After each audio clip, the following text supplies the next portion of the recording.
So this will be the last one in our series, and we talk about this relationship between our faith, the idea of work, vocation, and economics.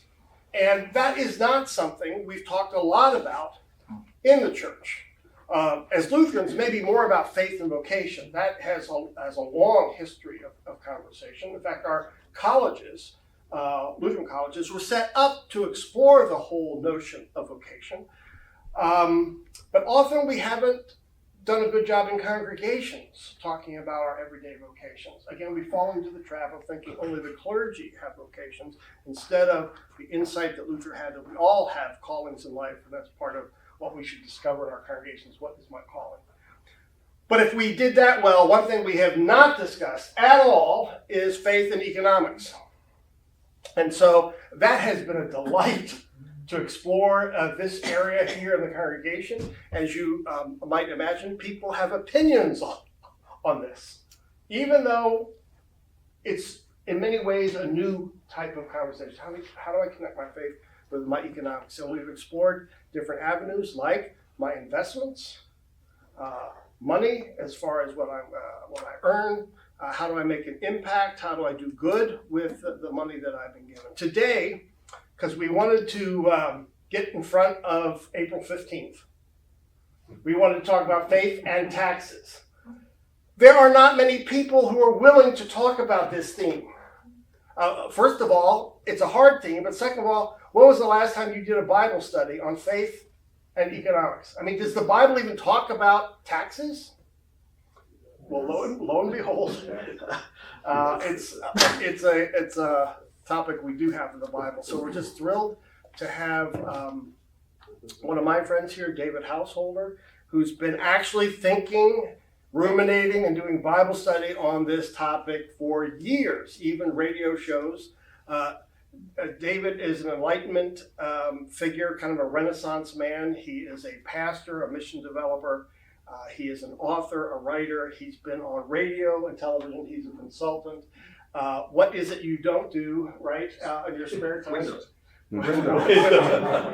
He doesn't iron his own shirt. Whatever it is, you know. I do iron it. But So we're thrilled to have him here because this is, once he starts talking, you'll say, oh, that's right. I remember those passages. Oh, that's right. And I've just not maybe made those same connections before. So we're thrilled. Just a reminder, I'll have an opening prayer. We always do this, and even though we're making recordings, we want to emphasize these principles of discernment. We mention these each and every time because we want to acknowledge we don't do public discussions very well in the United States these days. We just don't, right? In fact, cable TV is set up to build on our fears and on that fighting spirit rather than to teach us how do you be in a mixed room and actually are able to talk about things without starting a food fight. So actually in the church, for those who are guests here, we actually memorize these. Because until you memorize them, you really can't use them. And it's not just at church, but it's at your club, at your associations, at the PTA, wherever you are. And here's the one we want to practice. First of all, respect for each other. Second, listen. We're not good at listening. Someone says something we disagree with. Why? Because usually there's a deep personal experience behind that comment that they've made. Third, we want to speak for ourselves. We don't speak for all Lutherans or all Roman Catholics or for all men or women. Speak for your, it's an I statement. I think this way. We want to understand other people's viewpoints. Why is it? We have follow-up questions. Why is it you shared what you shared? That would be interesting to us. We're grateful. Especially in a small gathering like this, it's hard sometimes to share your opinion, right? Because then you put yourself out there for, critique, for response. So we are grateful because that's the type of conversation we're trying to elicit. We practice forgiveness. Often somebody will say something, we feel hurt. They don't even know that they hurt us. So we practice forgiveness, usually in the car driving back home, right? Because we don't want to hold on to that. And we practice the Eighth Commandment. And the way we interpret that here is we put the best construction on things. So when someone gives an opinion, we don't interpret what they said in the worst possible light, right? But in the best possible light. And we've added an eighth commandment, which is do not kill. We want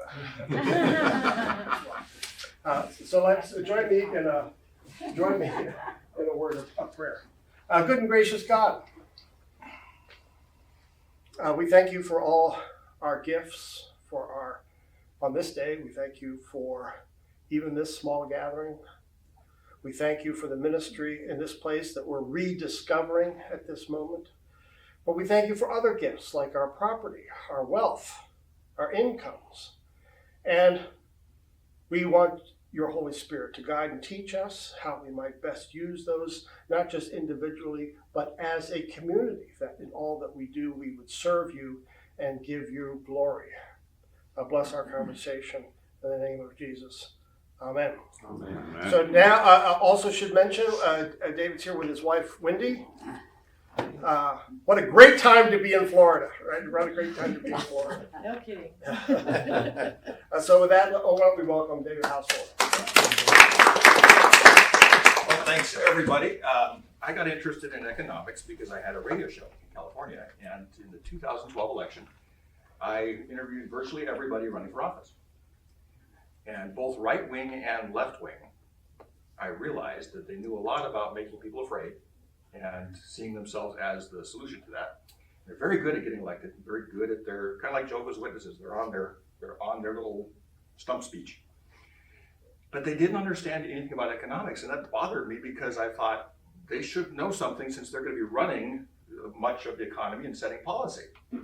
So I started dabbling in economics, and I became an economics nerd. And so if anybody for lunch wants to take me out and talk about the difference between Hayek and Keynes, I'd be glad to do that. So we're not going to go there today. We're going to look at debt.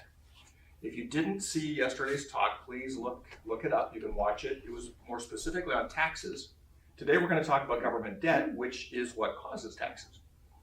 I like to look at the root causes of things, much like Pastor Rick on Sunday in the sermon was going at root stuff in the Bible passage, not just looking at the peripheral stuff, but what's really causing this text to come out. So we're going to look at debt, government debt. We're going to start with Exodus 22:25, and the Bible talks a lot about debt. The Bible also talks a lot about taxes. Yesterday we looked at the 5 main Bible passages on taxes, and the Bible is not of one mind with taxes.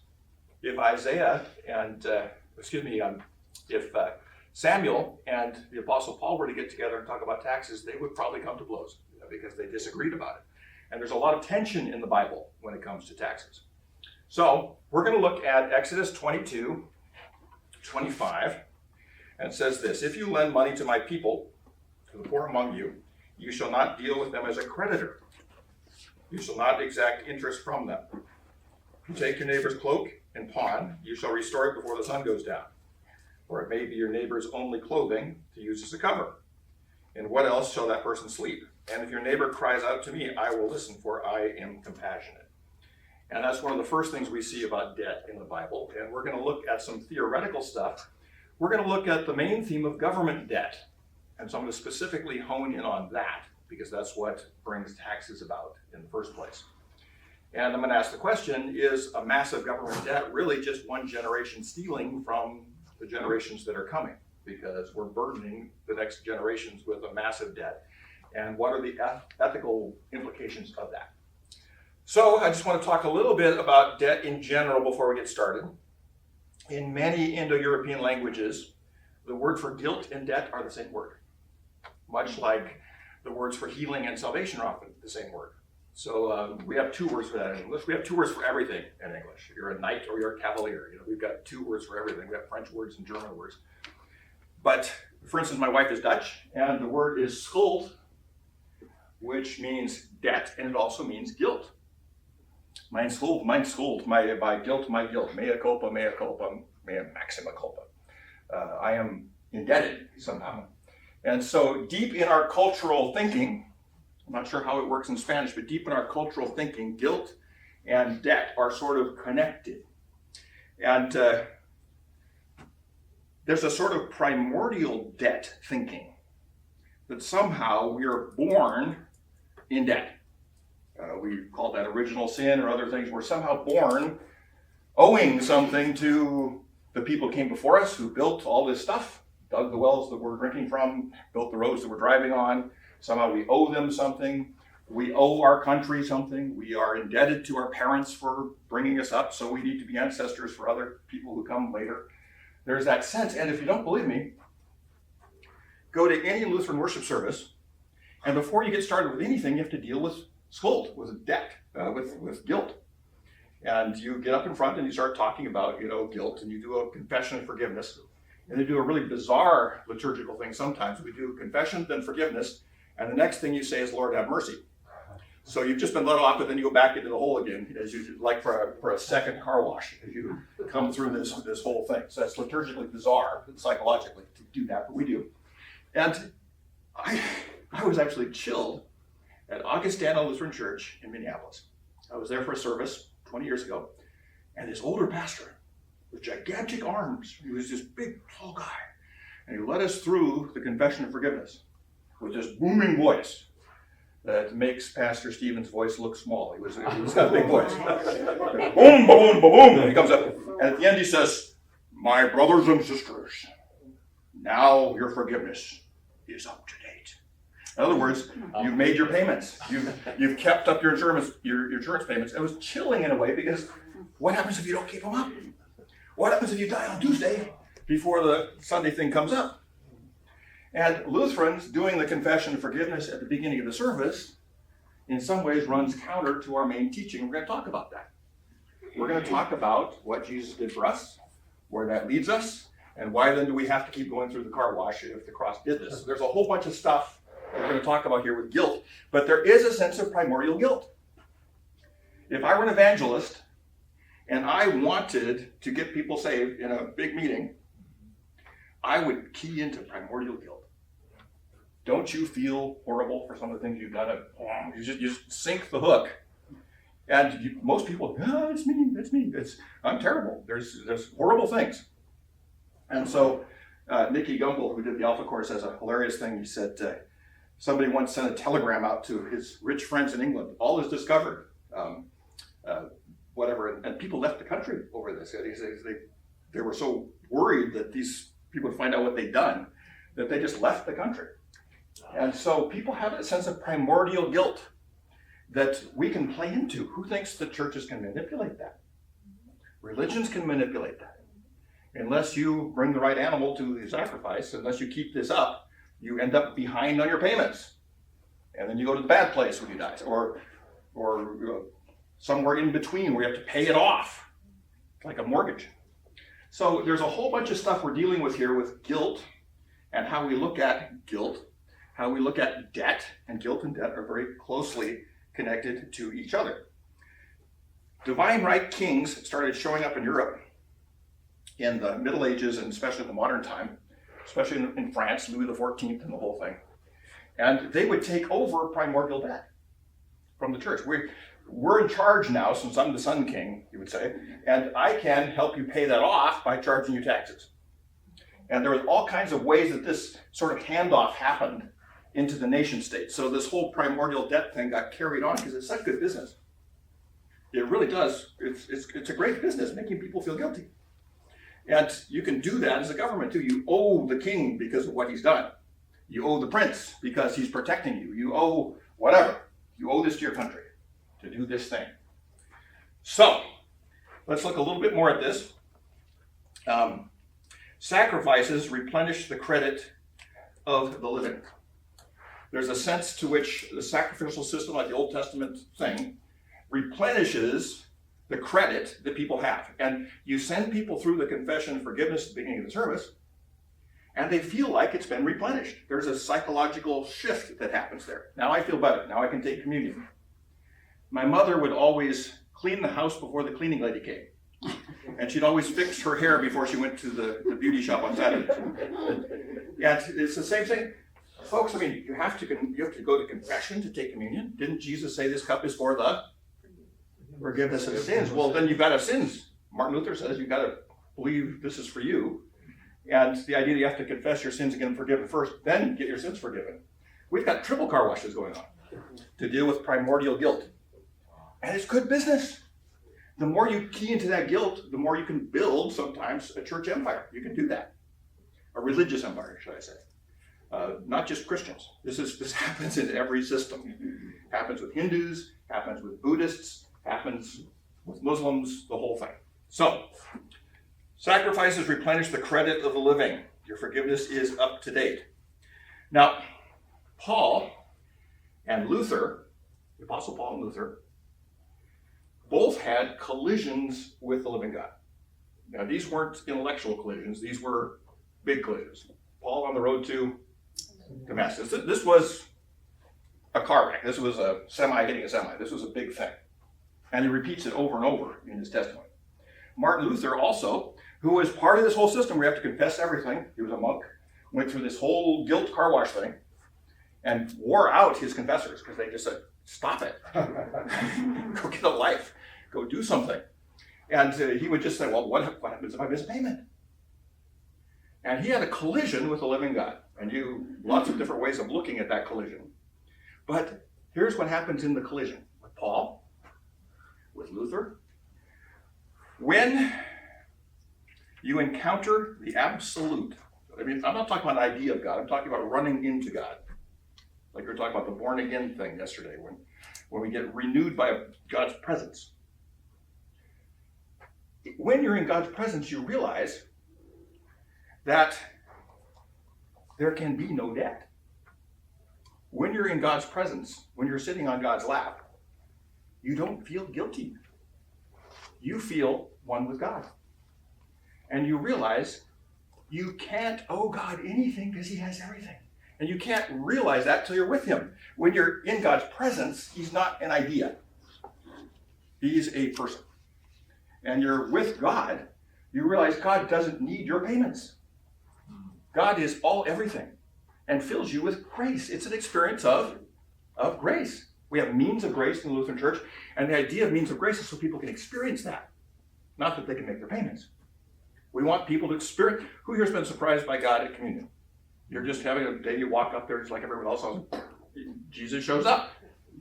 We talk about real presence. Our whole church should be set up to create those kind of experiences. Who here has shed a tear during a baptism? Because you sense God's presence. When the word is preached, yesterday I was sensing God's presence. When the word is read, Lutherans want to bring people into an experience of grace. That's why we have the means of grace. And yet sometimes we still do the car wash thing. Because when you feel God's presence, you realize he doesn't need anything. He's pure love. And you're in his presence and he delights in you. And all the good things we do are not to pay off debt. The good things we do are out of response to that grace. And that's a big difference in our theology with some other denominations. And we miss it sometimes. We Lutherans can become some of the most legalistic people around when we forget about that. Amen. We can become incredibly legalistic when we forget about the encounter. And it's the encounter with God where we experience his lack of need. And his lack of need for us to do anything to make him have a better day. There's nothing you can do to change God's mood. Amen. He's always going to, he's not worried about this thing that's going on now either. He's not fearful. God can't give us anything he doesn't have. And so God is full of joy, all of the fruit of the Spirit, all of those things. And if we want to get through this crisis, which is very real, by the way, we want to align with whose thoughts? God's thoughts. And we do that by not having anxiety, by having a sense of confidence and joy and response to the kind of things that God does for us. And so Lutheranism is really all about providing opportunities for people to encounter God. So they can experience grace over and over, not so much forgiveness over and over, grace over and over. And it's nothing new in the New Testament. King David, most all of his psalms start, God, you're making me look bad. Things aren't going well. But almost all of his psalms are pursuit of something called chesed, C-H-E-S-E-D, which is God's unfailing love, which is not conditional on anything we do. And 9 times out of 10, he finds it in the psalm. Literally finds the word chesed, his loving kindness, whatever you want to call it. And that experience of God's grace is what makes him a person who was a man after God's own heart. And what did Luther in his symbol have in the middle of the rose? We want to be a person after Christ's own heart. We want to experience God and live out of that grace. And we don't need to make payments every week to keep up the insurance. So there's a lot of this stuff floating around has to do with government debt, believe it or not. So, a debt, what's the difference between obligation and debt? Obligation is voluntary. It's a voluntary thing. Most humans have lived in tribes or in villages for most of history. And everybody knew who was contributing and who wasn't, who was taking care of people, who wasn't. And you knew not to lend to Uncle so-and-so because he never paid you back, he just drank all day. You knew better than that. You helped him in other ways. And there was a sense of relational obligation to each other. You feel that in a big extended family. Where we live, the Latino families have a ton of that. And the ones in our church have these 3-generation things. And even when the adult children dislike the grandparents, they're incredibly loyal to them. There's a sense of connection there. And there's a sense of obligation that isn't legalistic. It's really relational. You'll have that here. I've been at this church for 2 days now, and I've sensed that here. There's a sense of mutual obligation, of relational connection to each other. We do things for each other as we're able, and we try to encourage other people to live out of their gifts. And that's what church is about. This is why church is about so much more than just spirituality, religion. It's also about sociology. We are here to present an alternative to the community, because the community monetizes everything. And in the church here, our relationships aren't monetized. And it's really kind of cool. We're presenting that village, tribal thing to the community as an alternative to what's going on out there. Truth is, to people who've encountered God in a powerful way, it doesn't matter what the stock market does. We're not dependent on that. Sure, it's bad. It's not good. But we don't have to monetize everything. We don't have to put numbers and mathematics on value. Value is when somebody shows up early to help clean the church, or somebody goes to visit the sick. That's valuable in the community. That's obligation. Debt is a perverted obligation. It's been perverted by 2 things: mathematics and violence. Mathematics, which creates compound interest and all kinds of stuff, monetizing everything. What's the Dow Jones doing? And violence. A debt is an obligation that's backed up by violence. If you don't pay it, people with guns will show up and they will escort you somewhere. I'm not kidding about that. They will eventually. From California or Chicago. Any government will do the same thing. South Dakota too. If you don't pay your property tax, you get to live somewhere else. That's just how that works. So a debt is an obligation which has been perverted by mathematics, has been monetized and numericalized, and it has been backed up by violence or threat of violence. And taxes are taking that to a whole other level. Governments do this mathematically. Believe me, you need to know math to do your taxes. It's all numeric. Everything you do is put a value on. This is your net worth. This is your adjusted gross income. This is the average income for this area. Am I below it? Am I above it? How am I doing? The grading on the curve? I don't like the word net worth for a person. That bothers me. It's numericalizing people.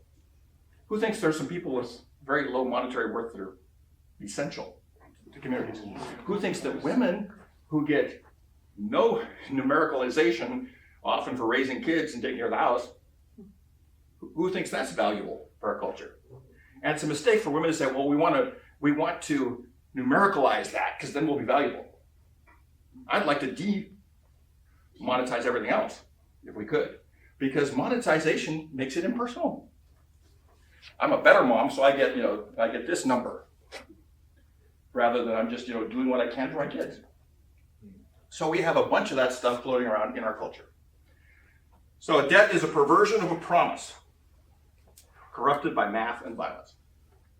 And debt is killing the next generation. It's killing our son. It almost killed our son. Our son threatened suicide over student loans and credit card debt. We had to help him out. He's living with us. But it was backed up by violence. They would have moved him out of his apartment, and he would have been in serious trouble. And this whole generation, I'm not talking all of them, 80% of them are dealing with debt.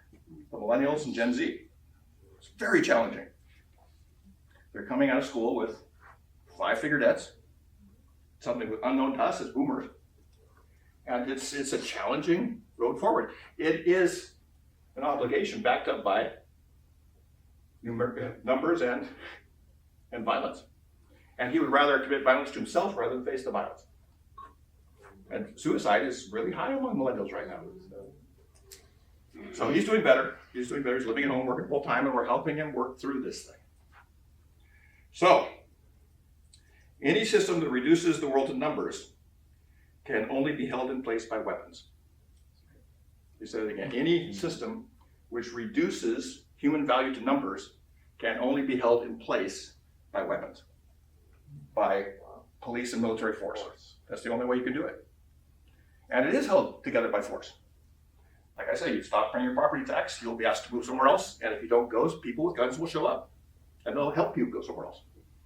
And if you really get testy with the IRS, they'll put you in an iron cage.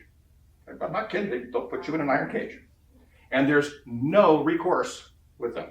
There's no due process. All of the constitutional stuff is gone if you cross the IRS, because then you cross the crown, the king. At that point, there will be violence. So this is what we live. I'm not saying taxes are bad. We need some taxes to maintain civic order.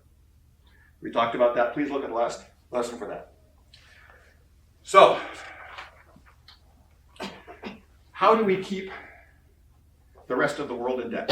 Who's heard of the International Monetary Fund and the World Bank? We do it. We do it through the Federal Reserve Bank. The Federal Reserve Bank is a private public corporation owned by some big banks and some foreign banks. And they're incorporated somewhere in South Carolina. Take out your dollar bill. It's not a United States Treasury note. It's a Federal Reserve note. It comes from a private bank. This is not really a government thing. The Federal Reserve Bank can basically write checks to pay for the debt of the US government. And their checkbook has no money in it. So if the government runs short, they still keep running, don't they? Who pays the bill? The Federal Reserve. And the Federal Reserve then, in order to get that money, sells treasury bonds to countries. Those treasury bonds have almost no interest. They're forced upon countries, and they're forced upon countries primarily where we have troops. Japan, Germany, South Korea are 3 big ones. And they have to buy them. And there's no way we'll ever build them. We can't pay them back. We don't have the money to pay them back. And they know that, so they just keep rolling them over. That's where your foreign debt is. And that's a way that they pay tribute to our country, and we back it up with aircraft carriers. We really do. I mean, they're floating around. We've got troops on the ground in these countries. Go to the Frankfurt airport, there's F-16s lined up along the runway, just to remind people that you will pay tribute because you lost the war. So we collect huge amounts of tribute for the world in treasury bonds, which we have no means to pay back. There's no way to do all the math you want. We'll never be able to pay. We'll never be able to pay these countries what that's worth. It becomes what's called a reserve currency. And it's massive. We have 800 bases around the world. 200 are big enough that they have golf courses. And these are in foreign countries. So we become an imperial power. And become an empire. You fund an empire by tribute. That's how you do it. So it's you look at this stuff, you think, wow, how did this happen? How did this happen? The founding fathers said, stay out of foreign wars. Don't get entangled in those things.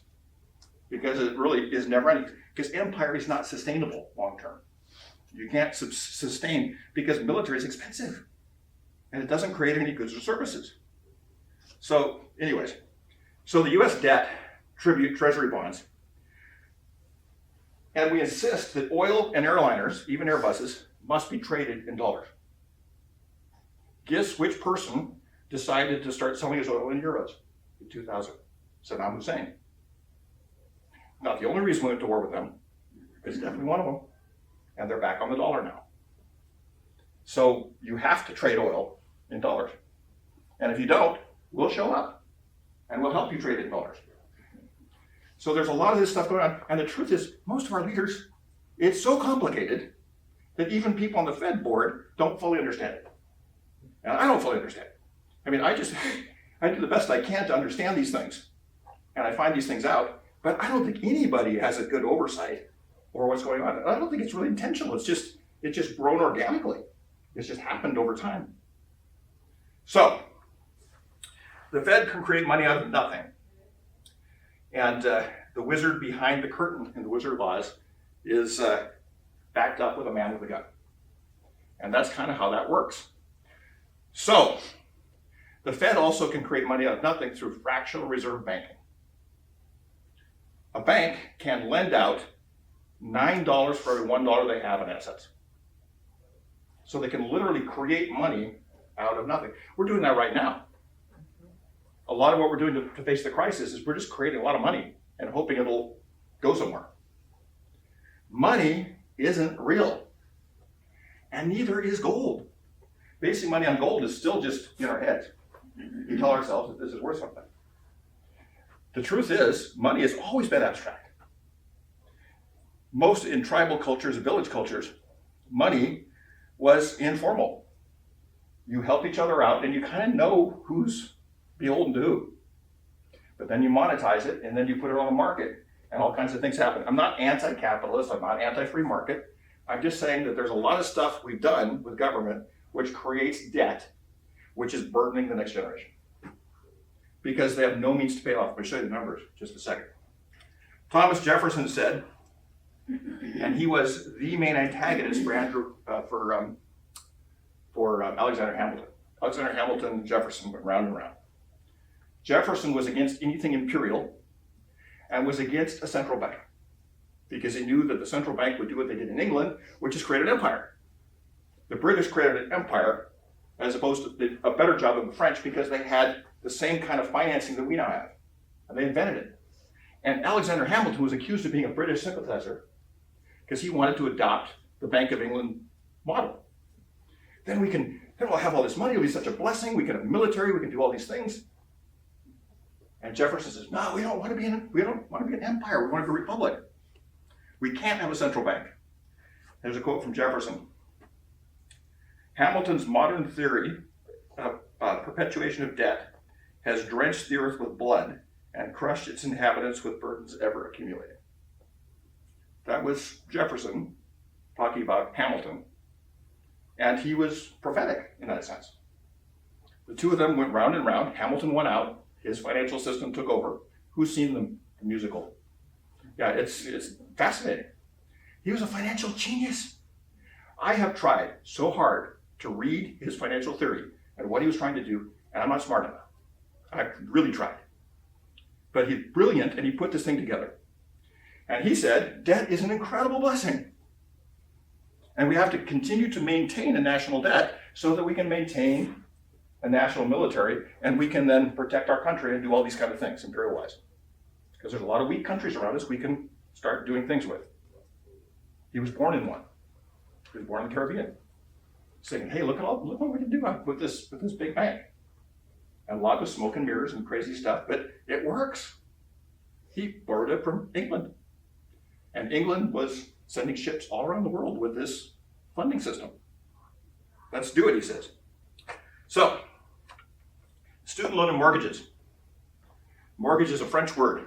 Yeah, just Yes. question. When you talk about imperialism and the treasury note and whatever,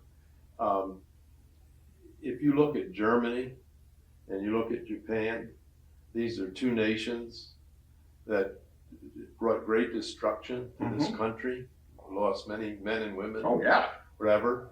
And I'm trying to, I'm not arguing this point, I'm just getting clarity.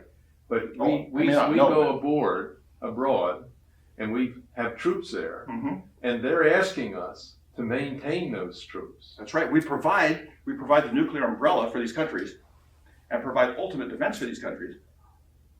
In return for, you keep buying our treasury bonds. And now Trump has said, no, you guys have to pay up for your military too. And I say, wait a minute, that wasn't the deal. The deal was we buy treasury bonds, not that we pay for military. And so there's all this kind of, That was my next. this is, you guys have to pay up. And they're saying, we're already paying. We're already paying big time. We're already buying all of your treasury bonds. And we're holding your debt. Which is really, doesn't really exist. It only exists because people think it exists. It's all smoke and mirrors when it comes to money. So, mortgage. Mortgage is a French word for until you die. Look, people didn't live that long back then, and a mortgage was you for the rest of your life. You're going to be paying for this thing. Mortgage is French for until you die. Mort is the word for death. Until you die. And the government, up until recently, because the tax laws have changed in the last couple of years. Now there's a $29,000 deduction, just general deduction, but it used to be a very specific deduction for mortgage interest to encourage people to move into houses. George W. Bush, right before the crash, I still remember it, somebody was interviewing and said, what are you most proud of in your presidency? He says, we have the highest level of home ownership we've ever had. And I'm so proud that Americans have their own homes. Problem was, the government subsidized and guaranteed a whole bunch of loans to people who couldn't afford them. Could not afford them. And if you had the government taken out of loaning entirely, get the government out of lending money, how many banks would loan to people who can't pay it back? How many banks would loan to students who don't have a job yet? How many banks would loan to $80,000 to a student who doesn't have a job? None. But we federally guarantee it. And then we give loans that really aren't legit. We have people graduating with degrees that can't buy them those things. Do you think that this then has caused the cost of colleges to go up so much? Oh gosh, yes. I work at one. I work at Concordia, Irvine. I love the school. But their prices go up to match the loans. As long as the government's giving them. That's right. And they'll go to anybody, no matter what your economic background. It's guaranteed. Guaranteed. No bank would give a loan to a kid, an 18-year-old kid who's got no job. And the kid that maybe doesn't have a future career that's going That's to right. allow him to pay it back. Yeah, Women's studies or fill in the blank. history. We can think of a few. Yeah. And it is the only loan that you cannot put in bank. Exactly. And why do they have? Everything is forgiven except that. And they can't do that because they know that they can't pay. And so that there's a no bankruptcy clause on student loans because they know they can't pay anyway, so they've got them. Now, I'm not this cynical, but there are people cynical as me, more cynical than me, who say that the government would love to keep everyone in mortgage debt because then they won't rise up. Now, I don't agree with that, but I'm saying there's people who say the reason people want mortgages, everyone to have a mortgage, and student loans is because then people will be docile, because they'll feel like we owe. Now, I don't agree with that, that's too cynical, but you see where that could come from thinking. We paid off our mortgage, and the bank did not know what to do. They didn't have a paper for that, they didn't have can't we get some receipt? There wasn't one. They've never seen it. They brought in somebody else. What do we do with this? And honestly, we never did get much of anything out of that. We just don't pay mortgage anymore, but they don't know what to do with us. And so it's because it's set up to be until you die. Of course, you just refinance to get more money. I've heard pastors say, unless your church is in debt, you're not doing mission. I'm thinking, never mind. So mortgages and student loans. And student loans are going to hurt us demographically too, because the millennial generation is 10 years behind in family formation. And some of the women are going to have trouble with fertility because they're emerging later, right later. And they can't start a family, can't get moving because they don't even. My son said it. I said, Lars, how come you're such a fan of Bernie Sanders? He says, well, he's not a capitalist. I said, well, what's wrong with capitalism? He says, it's hard to be a capitalist when you don't have any capital. He says, my whole generation has no capital. That's why we show up at these things. I'm not saying he's right or wrong. I'm just saying it's hard to be a capitalist when you don't have any capital. You're literally upside down. And you owe to the society for putting you through college. So this is the debt thing we're into. Martin Luther in 1524 wrote a treatise on loaning. And he was really upset about the loan sharks from Italy that were funding wars. And said, you guys are, at the time the Spanish were starting to conquer, and they were doing that with money that was lent by the bankers. They were conquering Latin America and other places.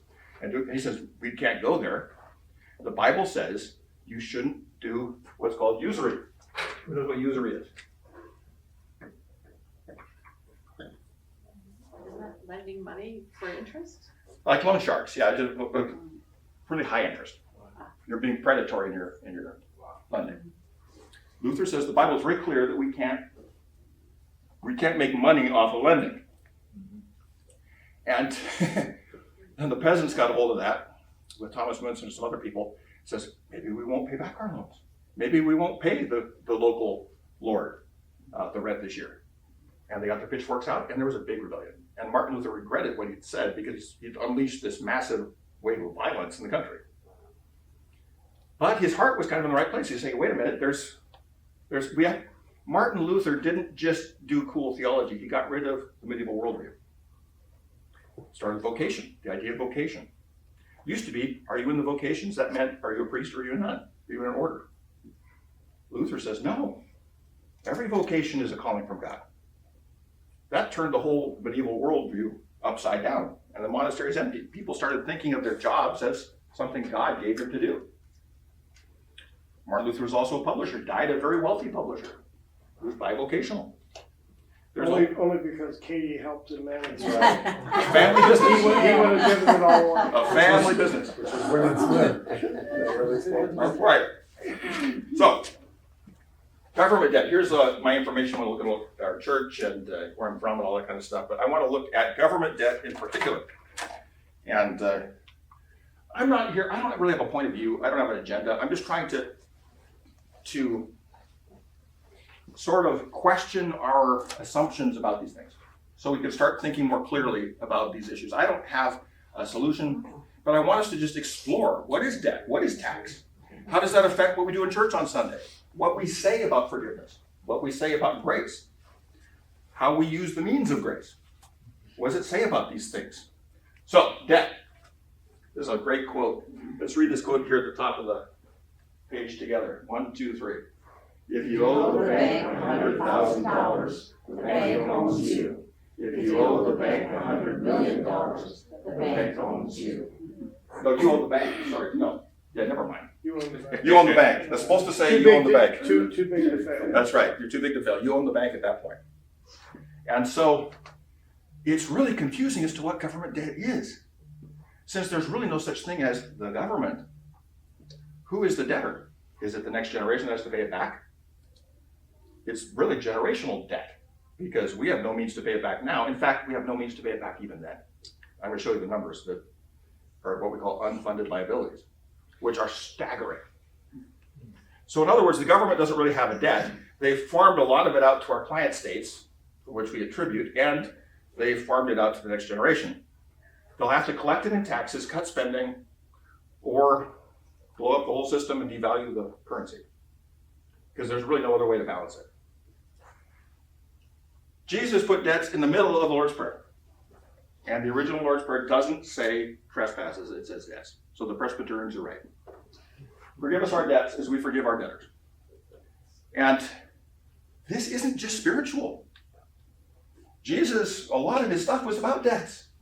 His parables were about people owing money and working these things out. Hey, you just got forgiven by your boss. Why are you messing with your employee? And it's not necessarily just spiritual. This is an economic statement. To Jesus, debt was a bastardized promise or an obligation. We need to live in relationship with one another. And no, you don't lend to your crazy alcoholic uncle, and no, you don't lend to an 18-year-old $80,000 who has no job. Because that's not relationally responsible. You just don't do that. None of you would do that with your money. So we look at this way. Forgive us our debts as we forgive our debtors. Old Testament, neshi, debt, from the Shah to Bar, that's pretty basic. Greek, ophelo, which is why Ophelia is not a great name for a girl. O fellows prophets, accrue. The etymology from English is Latin, debitum, anti-having. You're the opposite of having things. You're actually underwater. And it's something to definitely avoid. Lutheran thinking and grace. Jesus paying our debts on the cross. This is key for Lutherans. We respond. Good works are done out of grateful response to what Jesus has done for us. Not to please God. Not to appease God. Not because he's angry. Luther came to that not by studying the Bible. Luther came to that by an encounter, a collision with God. And he met a God who needed nothing and loved him and loved Martin. And that this is the ultimate reality, is God needs nothing. This is the ground of creation. This is the fountain of life. This is what the gospel is about, getting that across. Not just, you're really bad, you're in debt, and Jesus paid your debt. That's just transactional. Who thinks an encounter with a living God is more profoundly effective of how you feel about yourself than just a transaction that you click on?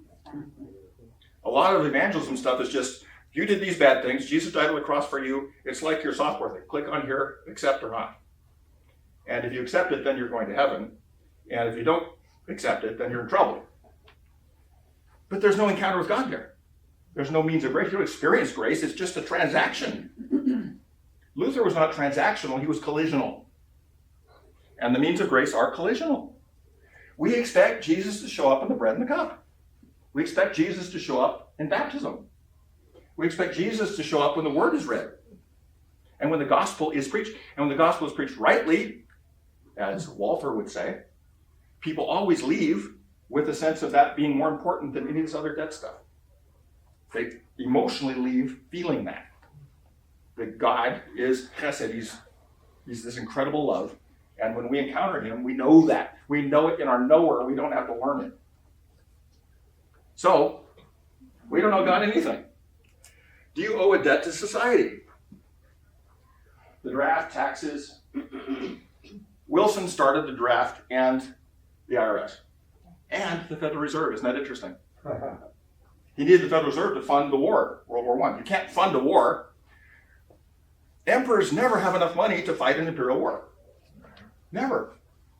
So they cooked up the Federal Reserve Bank, supposedly to keep us from recessions and depressions. Well, the Great Depression happened very soon after that, so it had no effect on that at all. And we don't owe God anything. Do we owe a debt to society? Well, kings and governments would like us to think that. But if you've experienced grace, you don't owe society anything. You love society and you want to make it better. You want to engage society so that God's kingdom will come in the Lord's Prayer, on earth as it is in heaven. That's what mission is about, to get moving out there, to get things going. And until earth looks like heaven, we've got work to do. Not because of a sense of debt, but because of a sense of grace. Motivation. Is our motivation grace, or is it because we owe something to God? God doesn't need it. God doesn't need our stuff. I hope in stewardship you tell people that. God doesn't need your money. We want to give joyfully, not out of obligation.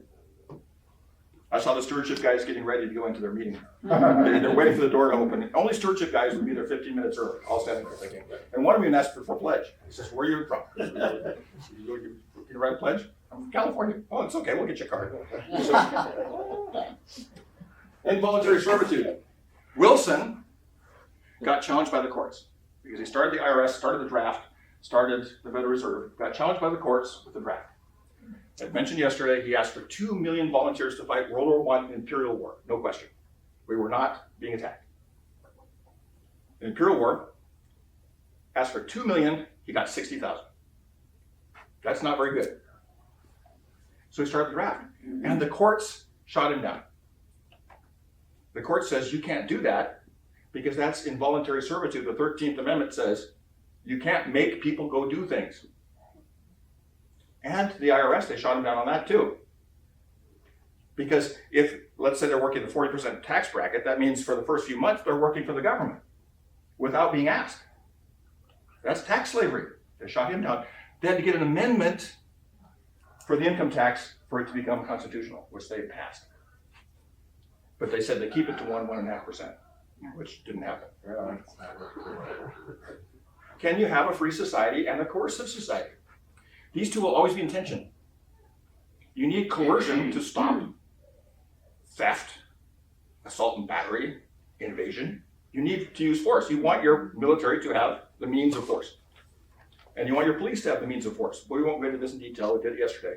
But we want the military and the police to abide by the same rules we do. We don't want them initiating aggression or beating people up or doing war crimes, because that puts a bad name on all the good ones.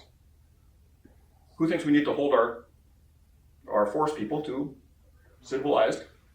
We want to hold them to that. This is scary, look this up, usdebtclock.org. The difference is here, usdebtclock.org. These are not moving, but if you look it up on your phone or on your computer, they will be moving, and the numbers are staggering. Absolutely staggering. And it keeps track of every one of our debts. Personal debt, state debt, government debt, and the numbers move faster than the gas thing when you fill up your tank. And you're seeing these millions just go and go and go and go. And here's the scary part. National debt, 23 trillion, that's not that scary. I'll tell you why in a second. Here's the scary one. Unfunded liabilities. These are the promises we've made to our public for healthcare, for Social Security, and for Medicare, which we have no means of paying for and projected we will not have the means to pay for. $128 trillion. That's what's going to be facing our grandkids. So the only option then is to raise taxes like crazy, which will kill the economy, cut benefits in a big way, or debase the currency so a dollar's worth 4 cents, which governments have done before. Germany did that. So that's what we're looking at there.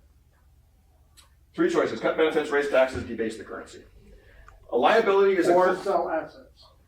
sell off everything. Well, that's one thing I always like to see in projection like this. The U.S. has massive assets. And usually debt only makes sense in relationship to assets. Couldn't we just sell off assets? Well, a lot of We us. don't want California. We can sell off California. Yeah. One of our biggest assets is military equipment, Yeah. aircraft carriers and mothballs. So that's a debt that can't be forgiven. You can't forgive that debt. Yeah, I don't know what to do with it. Smarter people than me are going to have to figure this out. And it won't be my generation, I'll be dead by the time they work this through. In brief, this is I got from an economics website. Liability is a claim to the debtor's current or future assets. An unfunded liability is a liability that does not have a current or projected assets to cover the liability, therefore is it said to be unfunded. So, who thinks that your great-grandkids can count on Social Security? It may be there, but it'll be in a different form, and they better have something else in mind. France versus England. France versus England, they were fighting each other for years, centuries. And the British always had a smaller population at the time than France. And France had more resources. But the British figured out how to do government bonds. And that's what Hamilton liked. There's a picture of what Hamilton should look like. Of course, he has to look like the person in the play. And Moses has to look like Charlton Heston. That's right. Joseph better look like Donny Osmond, or I'm going to be disappointed. So, Hamilton looked at what the British were doing and said, we've got to do this. We can pay off our Revolutionary War debt, and we can start moving in this direction. He called debt a national blessing. He said it over and over. Debt is a national blessing because we can do all these different things with it. He died young, so what does he care? Asserting national power, he says for asserting national power, we'll be able to be with the big boys like France, England, Spain, we'll be out there with everybody else and we'll be one of these powers. Financial genius.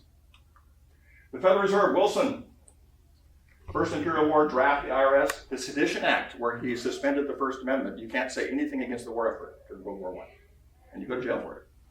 That was suspended, but during the war, that was in place. And Prohibition. He brought in Prohibition, which was very unpopular among Germans in Wisconsin. Basically, the Federal Reserve has a checkbook with no money in it, and they fund it through Treasury bonds. And they'll write a check to the government for whatever they need. And it's not part of the government. It's not beholden to the government. It's a separate corporation, private/public corporation. And that's how you talk about these big deficits. Who pays for all this stuff? The Federal Reserve. They just create the money.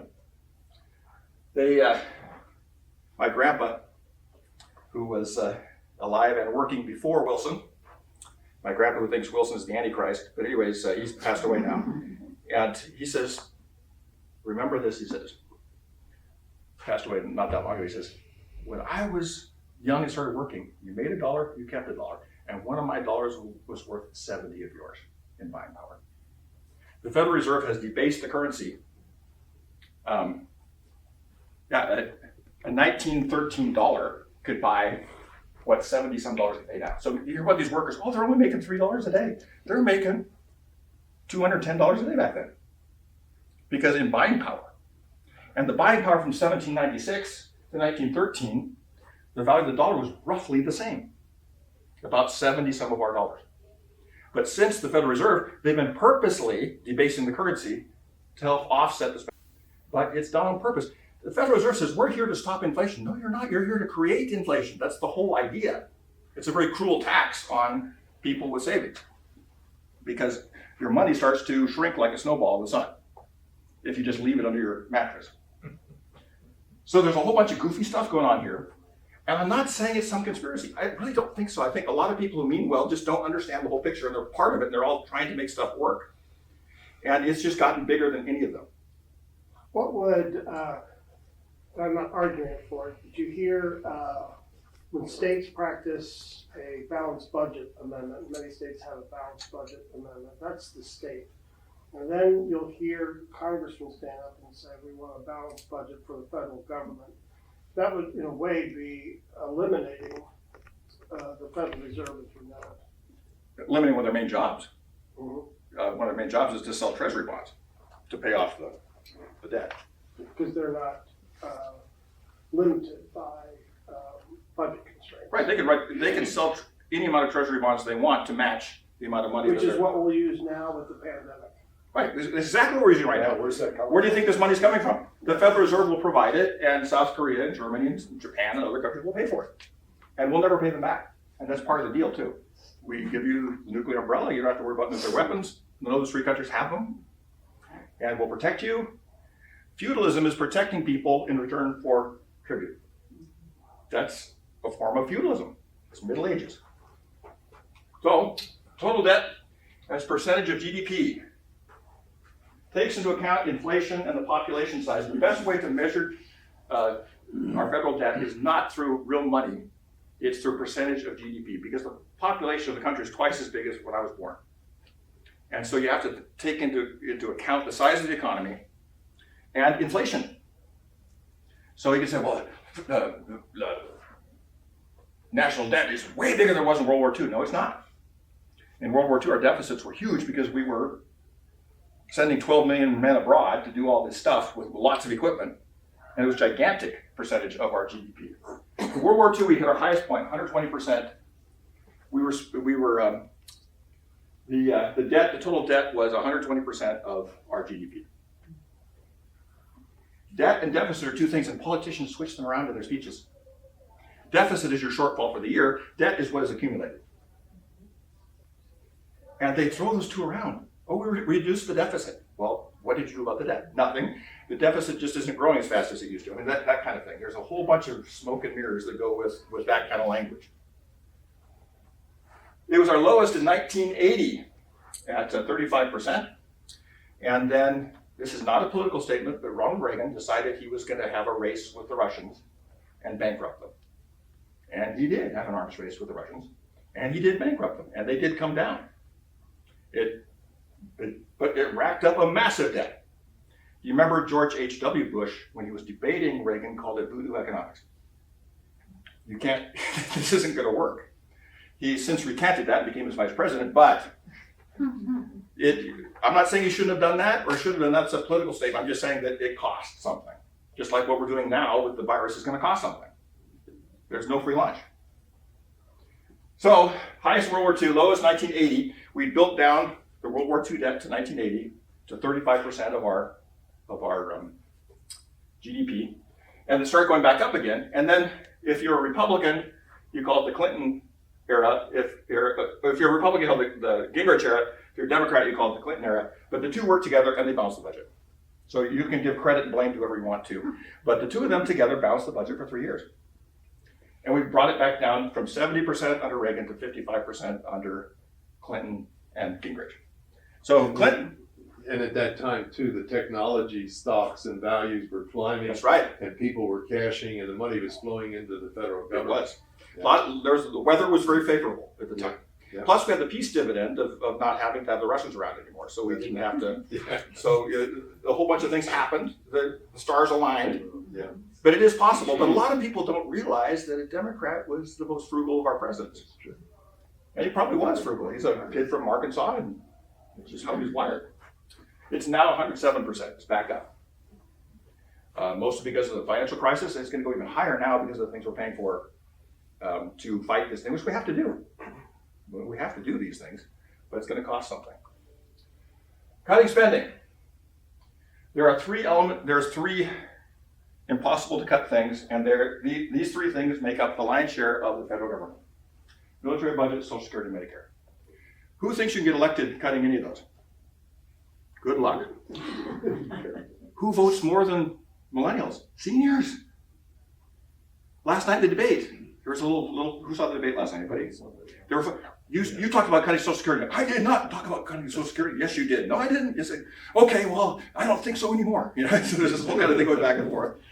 And because you can't get elected cutting Social Security, because seniors vote en masse, they show up, and it's not going to happen. Or Medicare, it's not going to happen. But Social Security, Medicare, and military, well, the three of them, if you don't cut all three of those, you'll never balance the budget. It's just math, folks. It's just math. There is no way we can produce enough taxation to balance the budget without drastically cutting military, Social Security, and Medicare. And this is not for grandmas living in a dumpy trailer court somewhere who are eating cat food. We want to support those people, but I'm talking about the people who take 5 cruises a year and have a 45-foot motorhome. They're getting big checks. And because I've made a lot of money, not a lot of money, but quite a bit of money in my life doing different things, I'm going to get more Social Security than people who made less. It's kind of backwards. I mean, what's his name? Warren Buffett has access to Medicare. He doesn't need it. Some seniors do. But unless you do some means testing on these things, we'll never balance the budget. Never. Well, we deserve it. Well, maybe you do, but okay, then you can't balance the budget. You just can't. And so those three things are just gigantic. We'll cut foreign aid. Foreign aid is like 1% of our. We'll cut this. It's these little things. These are the big three. And unless you look at the big three, you can't do it. Entitlements. Most of our entitlements, people think of taxation as redistributing wealth to the poor. In California, we redistribute money to Sacramento and to Washington. And Washington didn't have a recession in 2008. They just kept cruising along. In California, we have people paying sales tax who work at Burger King in South Central, which funds our college system so that rich kids from Irvine can go to UCI with a subsidy, big subsidy. So you have poor people subsidizing rich people. We have wealth redistribution, it goes upward. It's not going downward.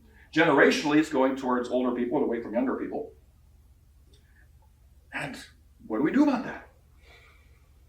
Political realities, fear sells and retired people vote. They just do. And they have a sense of certain entitlement, which is legitimate. We paid into this thing all this time. Why shouldn't we get, finally, something out of this? Generational capital. The average millennial net worth is $8,000, which is a fraction of what the boomers' net worth was at the same time. $8,000 total. Student debts, housing costs, family formation, positives. At least there's a good job market. Technology is helping. Inheritances are coming. The decider for the next generation will be savings habits. If they can work out ways to change their savings habits, they might have a shot at it given some of these positives. But without changing some of the savings habits, it sinks slowly. We're just kicking the can down the road. Most generations do that. John Maynard Keynes says, in the long run, we're all dead. One of the greatest economists of all time. Well, you can't pay for this long term. In the long run, we're all dead. And he was a smart guy. And he understood human behavior. And we laugh at that phrase, but a lot of us are willing to do that. It's true. Yeah, in the long run, we're all dead. Solutions: raise taxes. Well, it dampens the economy. And it also sends, let's tax the rich. So we take money from the most productive people and give it to government bureaucracy. Is that going to create wealth? No country's ever taxed itself into prosperity. It just doesn't happen that way. And it would probably go to the rich anyways, because people who write the laws about taxes tend to benefit themselves. Means testing. Social Security and Medicare. I won't need Social Security, I won't need Medicare. Do I want to get it? Yeah. Am I going to take it? You bet I am. Very soon, by the way. And when I start taking it, I'm going to take it because I'm going to do a better job with it than I think the government would. So I'm going to take it. I'm going to cash it. Is it ethical? Probably not in some ways, because I really don't need it. So we've got those issues. We can give it away. You can. That's what I'm saying. We can do things with it. See, the stewardship guys would like to hear that. So they're being upstairs. Intelligent transfer with inheritances. Ethics: can I be obligated to pay the debts of others who have died? Is the next generation obligated to pay debts that they did not? So when you look at that one, as you know, the sign of the promise to Israel was the Lamb. Yep. And God wanted nothing to get in the way of his promise of a thriving society to the children of Israel. Yep. Haaretz, the land. So debts was a reality, and we'll forgive that every 7 years. Every 7 years. In a big way, every 49, 50 In a years. big way every 49, because in essence, debts was a short-term solution. You had to pay for things that happened in your life, either mistakes or illness, whatever it was. But that could only go on for a few years, because then God's promise was being undermined, right? Which you all got a piece of land, you can thrive in the land. Although you could ask for debt for foreigners. I don't want to get into that right now. So that was an interesting principle. Do you do anything with? Cause I'm trying to think. Okay, what is it we have to teach here? What is it where the Bible helps us frame some of these things? Do you go back to that practice and say there's something here, even if we don't do exactly the same thing? Is there something that inspires you with that practice? Oh yeah, the Bible's full of great ideas about this, because life was the same then as it is now. People had trouble with debt, and it would pile up on families and it would destroy people. And they had to figure out a way to create a system where that would be adjusted from time to time. It's brilliant, actually. And people lend less money if they know that the year is coming up when they've got those will be forgiven. And they're more careful about who they loan to, which I think is really important. Anytime the government gets involved in loans, they tend to guarantee things for people who shouldn't be taking those loans out. And if you're 5 years into the 7-year cycle, you're going to be very careful about who you loan money to. And the more careful we are with who we lend our money to, the better it's going to work. So it's inspirational, really. I don't know how I say that's a solution. I'm not smart enough for solutions, but I do see the challenges. I understand some of the big picture, although I don't think anybody understands the whole big picture because it's so huge and so complicated. My radio show, I did a joke. I called Freddie Mac and Fannie Mae from my radio studio. And I set this up ahead of time. I asked to talk to their PR person. Who do you talk to? And I asked the people at Freddie Mac, I said, what's the difference between you and Fannie Mae? And she went round and round for about 20 minutes and wasn't sure. And she's the PR person for, and then I called the other one and asked about the other, what's the difference between you and the other one? Well, they're kind of the same and we're kind of different because we're founded different times. And what is this you're supposed to be doing? Oh, we're guaranteeing loans. Well, okay, you think that's a good thing? And it turned out not to be.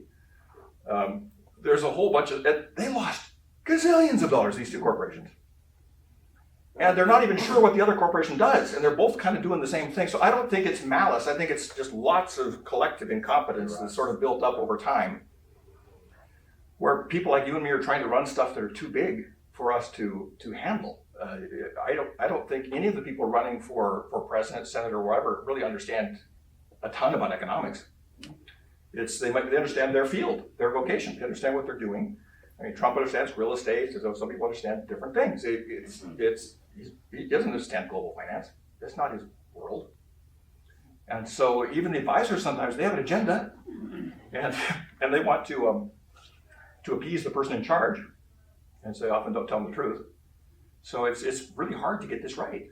It is, but the Bible stuff is great for this. And also the Bible continues to say, stop treating people like numbers. I mean, the whole idea of grace and the whole idea of how our idea of grace and lack of debt to God can inform the way we act about everything, money and everything. It changes our self-identity. I have a question, but what's going through my mind is I hear wonderful gospel as far as the freedom. You are free. It's all about God. It's not about us and what we do. It's what God has done for us, and we're free of God, and He's with us every day, every moment, blah, blah, blah. Which, for me, I never knew. It took me 45 years probably in my life to really get to that point. Before it was all what you said, obligation, blah, blah. So then I think about the country. And then I hear you say, well, you don't lend to an alcoholic. You know it's going to go back to drinking and whatever. So he'll still have no money. Well, to me, this is what's been happening in the government. Yes, part of it is not that, but part of it, we have to take care of everyone. You have to take care of the college kids. You have to take care of the elder, the Social Security. You have to take care of everyone, get health care. Well, then it goes back to, then what comes back to me in my mind is, well, I wouldn't lend to a person who doesn't take responsibility for their life and get help for the things. So it's only way you can very, help them it's is, like, oh yeah, boy. the only way you can help them what's is going- relationally, and in Exactly. extended families too. There's extended families, good extended families. People take care of the person with handicap. They take Yeah. care of the person who's mentally challenged. There's part of that whole, a good family will do those things because it's relational. And a good church will do that too. We have some weirdos at our church, and they feel so welcome among us. And they're probably not welcome anywhere else. And they're just delightful people, but they're very challenging, and they'll probably never ever, and they're always asking people for money in church and everything else, but we love them and we take care of them and we really pay attention to them like there's no way people in Tallahassee could do that or Washington. I understand it on that level. When it comes to the government, it's not that simple. No. Because there's going to be a lot of people that will be hurting.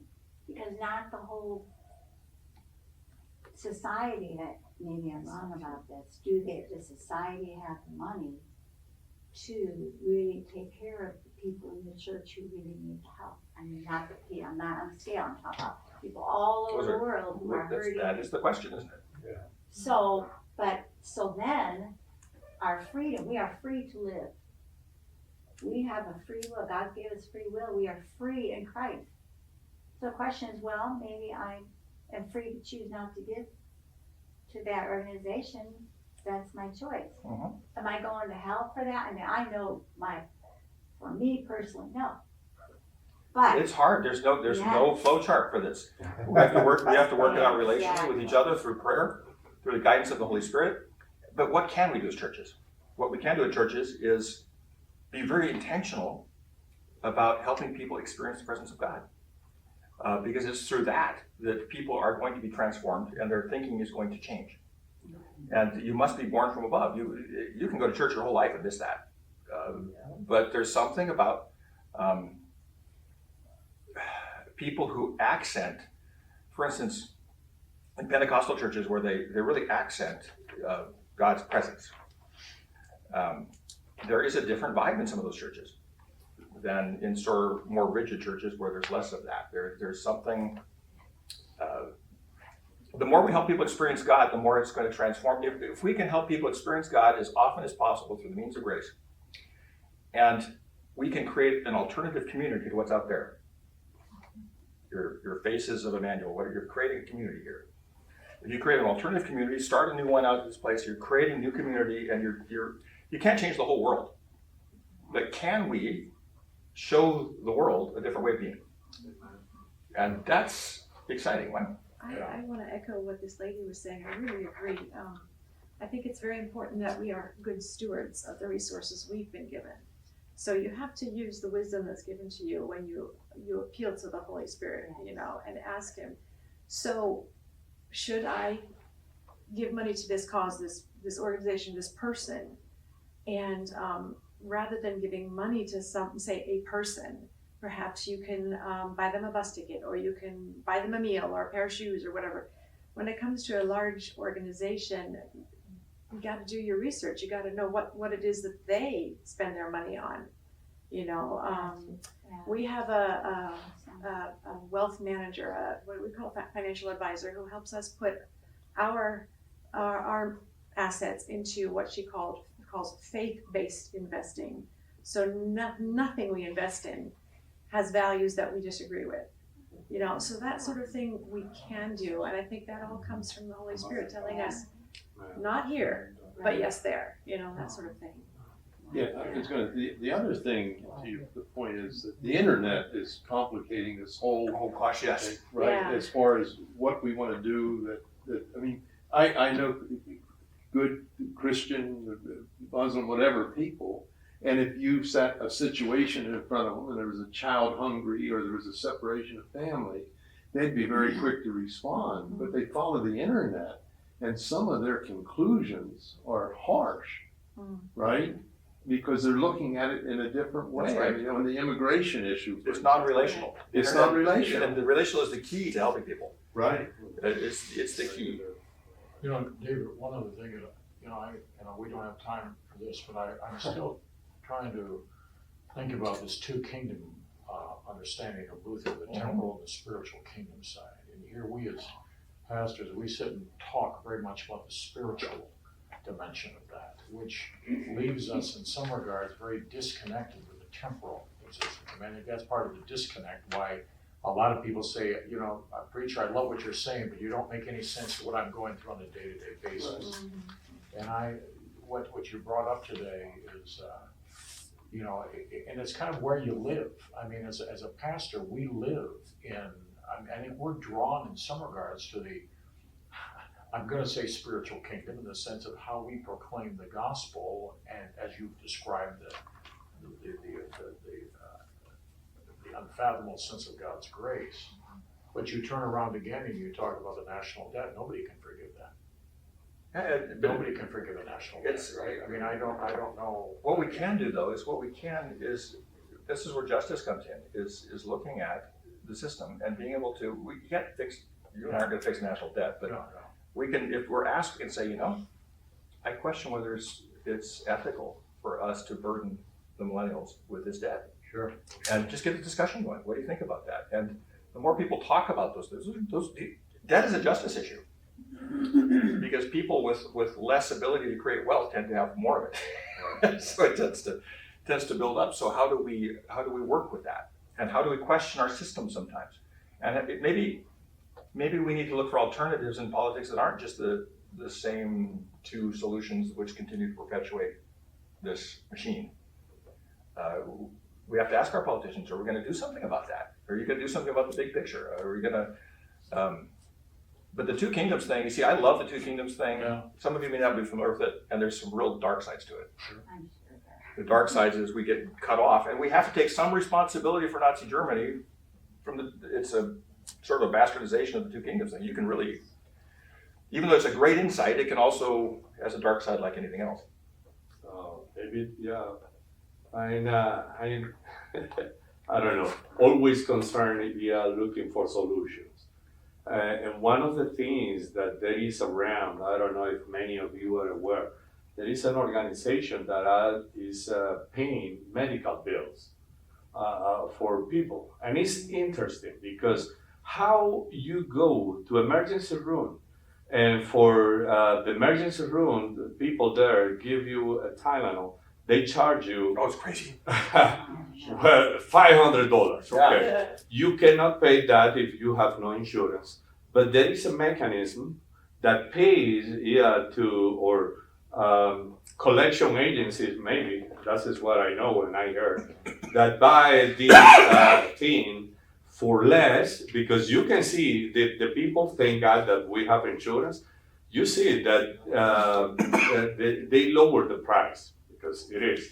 Okay, but these collection agencies pay the hospital, and these people are paying to collection agency, I believe, Pastor Steve. Penny per dollar. Penny They're per buying off dollar. the debt at Yeah. penny per dollar. Sure. Which makes you say the landscape of the cost that's being charged. Right. They will negotiate it down from Sure. a dollar to a penny.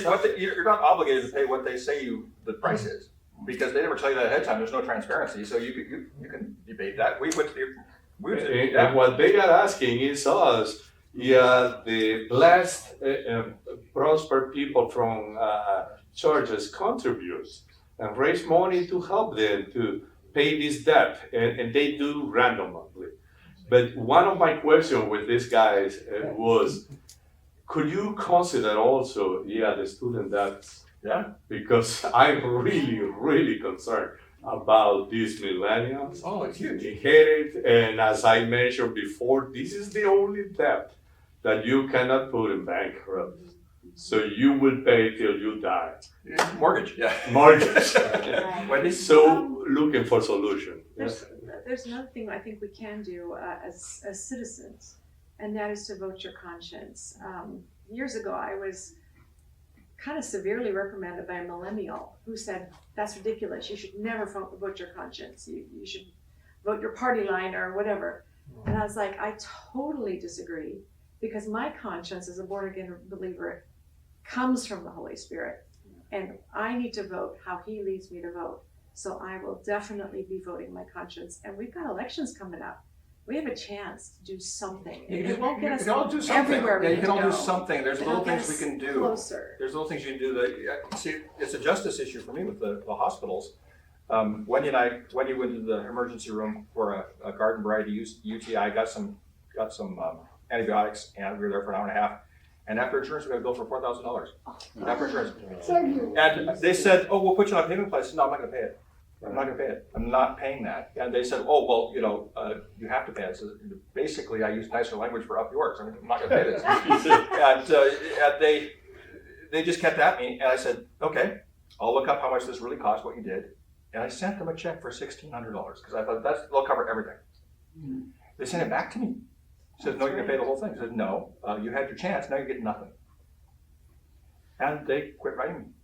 These things are negotiable, and the idea that churches collect money to pay off people's bills, I see that as good, but on the other hand, we need to question the bills. We need to go upstream on this one a little bit. I feel bad taking people's charity money to pay for this, to pay off these hospitals, which are making gigantic profits off of this stuff. Yeah, and it just facilitates the system. Sometimes you have to work at the system itself. And here's, to answer your question, Stephen, and we'll close with this, but because he's standing up. Is that subtle? And I have preacher's disease, but to answer your question on this, I really believe that one of the most powerful things you can do is just when you're talking to people, just question what's going on. Is it really okay for the Federal Reserve to be sending our debt to foreign countries that we're occupying? Is it really okay to do these kind of things and burden the millennials with a national debt they didn't accrue? Is it really okay to have 800 bases in foreign countries? Are we safer because of that or not? Maybe we are, but that's a question he's asking. Should wealthy retired people be entitled to Social Security, Medicare when they don't need it, and we will never balance the budget without doing that? Those are the kind of questions we need to ask. And those questions, sometimes the emperor has no clothes.